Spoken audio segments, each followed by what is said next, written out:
In this lesson, we focus on what really decides whether 5S succeeds or fails in real companies, how you prepare the launch. From practical experience, 5S rarely collapses during sorting or labeling. It usually collapses earlier, when the organization is not clear about why we are doing it, who owns it, what the rules are, how we track progress, and how we sustain results. Treat this lesson as a practical checklist for the person leading the implementation. By the end, you should be able to answer questions like, what is the real purpose of 5S in our company? Where do we start and why there? Who is responsible for standards and follow-up? How do we prevent people from seeing this as cleaning for pictures? How do we avoid the pattern? We did a big event and 2 weeks later everything is back. And one crucial point, the goal is not to build a perfect plan in PowerPoint. The goal is to prepare a launch that is doable under real conditions, normal production pressure, shift work, daily problems, and limited resources. Let's start with a key principle. 5S is a continuous, interconnected process, not a one-time project. This slide is here to establish the right mindset. 5S is not 5 separate steps you do once. It is a system, and the system works only when the elements reinforce each other. Here's what that means in practice. If, during sorting, you keep too many items just in case, the next step, arrangement, turns into chaos because there is too much to organize. If cleaning is treated as cosmetic work rather than inspection, you miss leaks, wear, looseness, and damage, and you end up standardizing a flawed condition. If there is no standard, discipline has nothing to sustain, and without discipline, standards remain paper. So before launching, communicate clearly to the team. This is not a one-week project. This is not a beauty contest. This is not a one-time cleaning event. This is a daily working method designed to make work easier, safer, and more predictable. Notice the point about visual management. Labels, descriptions, transport pathways. This is the practical core of 5S. Visual cues work when people don't need to think or ask. If a new person can walk into the area and in 10 seconds understand what goes where, what is missing, and how to work safely, then the system is working. And the last point is critical. Implementation is challenging because it requires consistency under pressure. Rush orders, breakdowns, staffing shortages, overtime. That's why good preparation must reflect real conditions, not an ideal scenario. Now we move into a key preparation topic, objectives and expectations. In practice, a 5S program must make sense to two audiences. Management, who wants stability, productivity, cost control, and predictable performance. And employees, who want easier work, less frustration, less searching, and safer conditions. If the only goal is cleanliness, people treat 5S as aesthetics. But if the goals are business relevant, reducing search time, reducing changeover delays, improving ergonomics, improving safety, reducing quality mistakes, improving flow, then 5S becomes a tool, not a campaign. The expectation versus reality point is critical.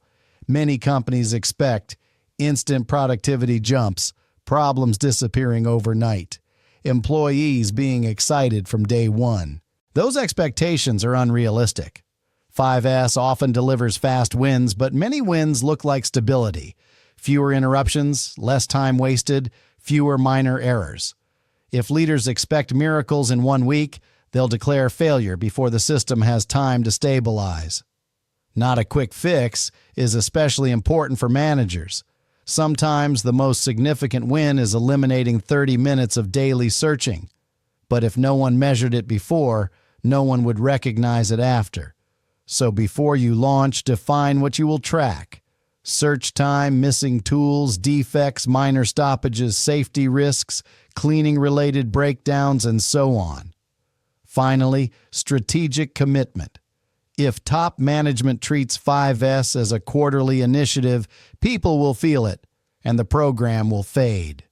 Commitment means real decisions: who has time, when actions happen, how audits work, and what happens when standards are not met. This must be clarified before you move anything on the shop floor. Here's the key message: if you can't clearly explain the benefits, 5S becomes enforcement, and people will do the minimum just to avoid trouble. That's why it helps to separate benefits into hard and soft and present them to different groups. Hard benefits for the company include things like reclaimed space, less hidden storage in corners, shorter task times and shorter changeovers because tools and materials are where they should be, fewer tool damages because items have dedicated locations, fewer mistakes because visual control reduces confusion, better resource utilization and less waste. Soft benefits are behavioral and cultural, more substantial ownership. This is my area and I care about it. Better shift-to-shift communication, easier onboarding of new employees, stronger teamwork because standards are shared and visible. One crucial point: employees may not see benefits immediately. At first, they often see extra work. So early in the program, you must create quick, tangible wins: reducing walking distance, removing awkward motions, improving safety, and eliminating constant searching. These are improvements people feel immediately.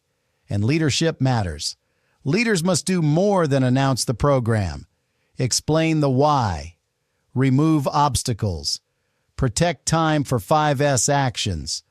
Respond when standards slip.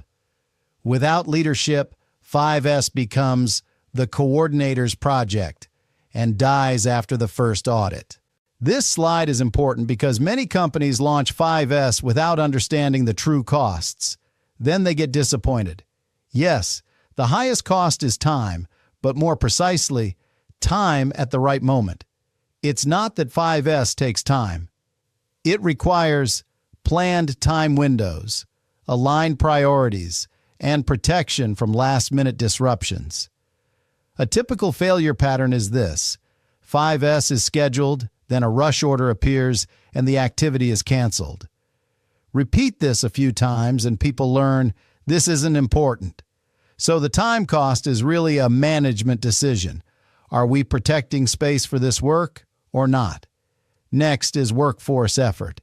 If you expect 5S to happen after hours or on the side, the result will be superficial. There is an intensive phase: sorting, reorganizing, defining locations, and building visual cues. That requires real work and absolute ownership. Then come implementation materials, visual management supplies, labels, tape, boards, cleaning tools, and minor workplace adjustments. A practical recommendation: don't start by buying expensive systems. Start simple and flexible.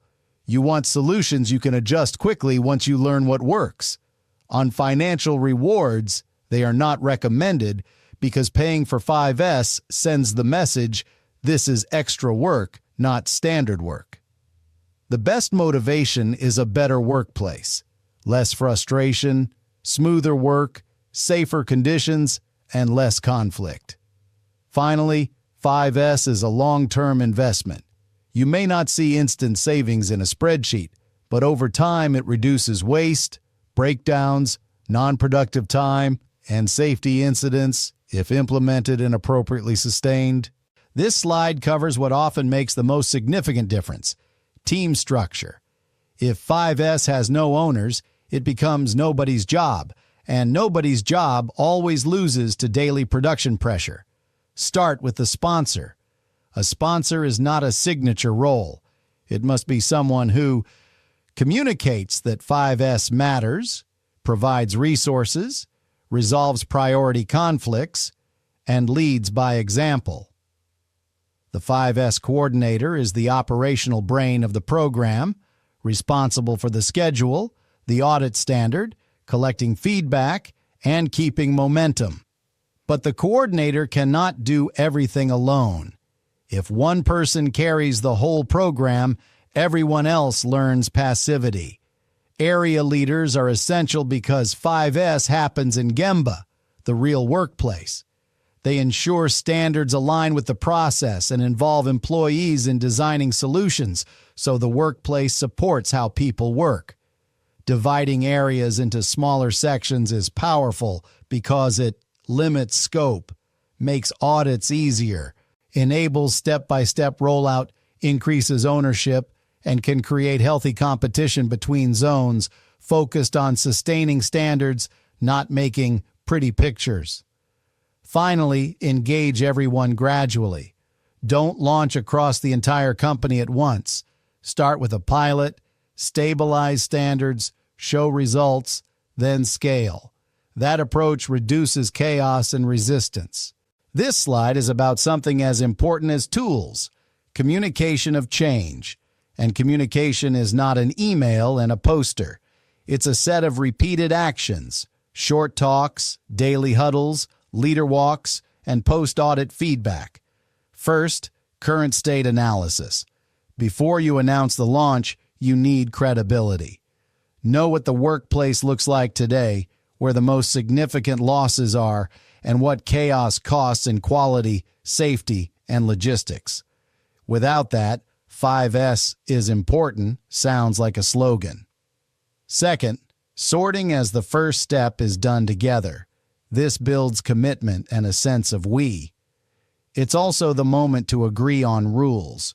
What is removed, what goes to a decision zone, who approves, and how fast decisions are made. Without clear decision rules, you end up with piles of maybe that never disappear. Third, continuous communication about objectives, benefits, and schedule. If people don't know what happens next, rumors and resistance grow. A good rollout has a simple rhythm. What we do this week, what will be audited, what success looks like, and what we improve next. Management involvement is the real test when audits show gaps. If leaders respond with "production comes first," forget the standard, the program dies. If leaders respond with "we return to standard," the program grows. Finally, keep communication practical and straightforward. Overcomplication is the enemy. Too many forms, reports, and procedures kill momentum. 5S must stay practical, clear rules, fast decisions, visible results. After this lesson, you should not only know what to do, but also how to talk about it so people commit and the change sticks.